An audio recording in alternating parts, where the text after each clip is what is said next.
ADGP MR Ajith കുമാറിനെ പോലീസിൽ നിന്ന് മാറ്റി എക്സൈസ് കമ്മീഷണറായാണ് പുതിയ നിയമനം. ട്രാക്ടർ വിവാദത്തിൽ നടപടിക്ക് DGP ശുപാർശ നൽകിയിരുന്നു.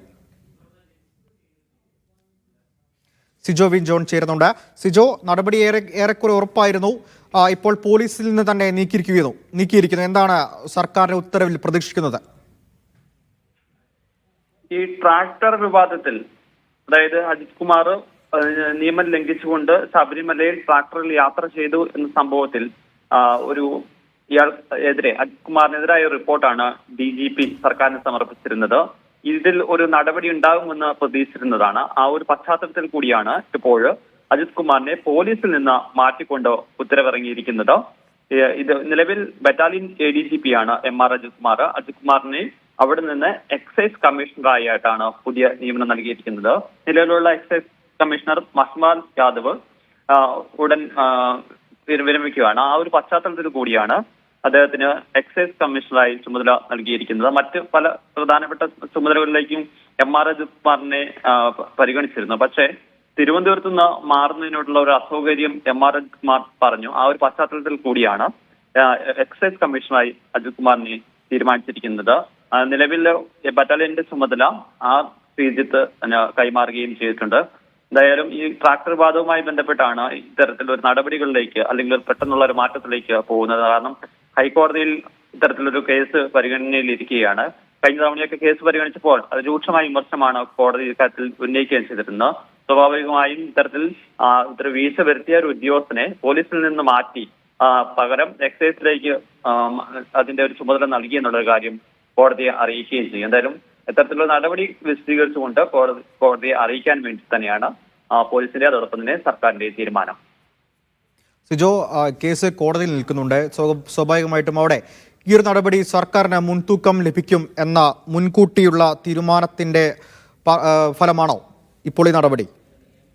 അത്തരത്തിലൊരു കാര്യങ്ങൾ കൂടി സർക്കാർ അല്ലെങ്കിൽ പോലീസ് കണക്ക് കൂട്ടുന്നു എന്ന് തന്നെ നമുക്ക് വിലയിരുത്തേണ്ടി പറ്റും. കാരണം ഒരു ഗുരുതരമായ ഒരു വീഴ്ച തന്നെയാണ് MR അജിത് കുമാറിന്റെ ഭാഗത്തുനിന്ന് ഉണ്ടായിരുന്നതിൽ യാതൊരു സംശയമില്ല. കാരണം അത്തരത്തിൽ ട്രാക്ടർ ആളുകൾക്ക് സഞ്ചരിക്കാൻ ഉപയോഗിക്കാൻ പാടില്ല എന്ന് അറിഞ്ഞിട്ടും ഈ ശബരിമലയൊക്കെ ചുമതല ഉണ്ടായിരുന്ന അവിടുത്തെ ഉദ്യോഗസ്ഥനായി പ്രവർത്തിച്ചിരുന്ന ഒരു ADGP അതിൽ യാത്ര ചെയ്തു എന്നുള്ളത് വളരെ ഗൗരവകരമായ ഒരു വിഷയമാണ്. അപ്പോൾ കഴിഞ്ഞ തവണയൊക്കെ കേസ് പരിഗണിച്ചപ്പോൾ അത്തരത്തിൽ വലിയൊരു രീതിയിലുള്ള വിമർശനമാണ് കോടതിയുടെ ഭാഗത്തുനിന്ന് ഉണ്ടാവുകയും ചെയ്തിരിക്കുന്നത്. സ്വാഭാവികമായി ഈ പറയുന്ന ഒരു നടപടി എന്ന നിലയിൽ തന്നെ പോലീസിൽ നിന്ന് മാറ്റിയത് കോടതിയെ അറിയിക്കുക. സ്വാഭാവികം അത്തരം ഒരു നടപടികളിലേക്ക് സർക്കാർ സ്വീകരിച്ചു എന്നുള്ളൊരു കാര്യത്തിലേക്ക് കൂടി പരിഗണിക്കുന്ന രീതിയിൽ തന്നെയാണ് ഇത്തരത്തിൽ സർക്കാർ നടപടികളിലേക്ക് പോയിരിക്കുന്നത്. എന്തായാലും സ്വാഭാവികമായും ഇനി അടുത്ത തവണ കേസ് പരിഗണിക്കുമ്പോൾ അജിത് കുമാറിന്റെ ഒരു മാറ്റം സർക്കാർ കോടതിയെ അറിയിക്കുകയും ചെയ്യും. സിജോ, MR അജിത് കുമാറിനെതിരെ ഒരുപാട് ആരോപണങ്ങളുണ്ട്. RSS നേതാവിനെ കണ്ടതു മുതൽ പൂരം കലക്കിയതുവരെ ഇതിൽ ഇത്രയും കാലം അദ്ദേഹത്തെ സർക്കാർ സംരക്ഷിക്കുന്നു എന്നായിരുന്നു പ്രതിപക്ഷത്തിന്റെ അടക്കം ആരോപണം. ഇതിൽ ഈ നടപടിയിൽ സർക്കാരിന്റെ ഒരു നിലപാടെന്താണ്? സച്ചിൻ പറഞ്ഞതുപോലെ ഒട്ടനവധി ആരോപണങ്ങളും പരാതികളുമാണ് MR അജിത് കുമാറിനെതിരെ നിലനിന്നിരുന്നത്. പൂരം കലക്കലുണ്ട്, അതോടൊപ്പം തന്നെ RSS നേതാക്കളുമായിട്ടുള്ള കൂടിക്കാഴ്ചയുണ്ട്, ശബരിമല ട്രാക്ടർ യാത്രയുണ്ട്, അതോടൊപ്പം തന്നെ അനധികൃത സ്വത്ത് സമ്പാദന കേസുകളുണ്ട്. ഇതിലെല്ലാം നിരവധി ആരോപണം ഉണ്ടായിരുന്നിട്ടും ഇത്രയും നാളായി അജിത് കുമാറിനെ സംരക്ഷിച്ചിട്ട് പോകുന്ന അതേ നിലപാട് തന്നെയാണ് സ്വീകരിച്ചിരുന്നത്. സ്വാഭാവികമായും ട്രാക്ടർ വിഷയത്തിലൊക്കെ കോടതി നിലപാട് ഘടിപ്പിച്ച സാഹചര്യത്തിൽ കൂടിയാണ് ഇത്തരം നടപടികളിലേക്ക് സർക്കാർ പോകുന്നതെന്ന് നമുക്ക് കരുതേണ്ടി വരും.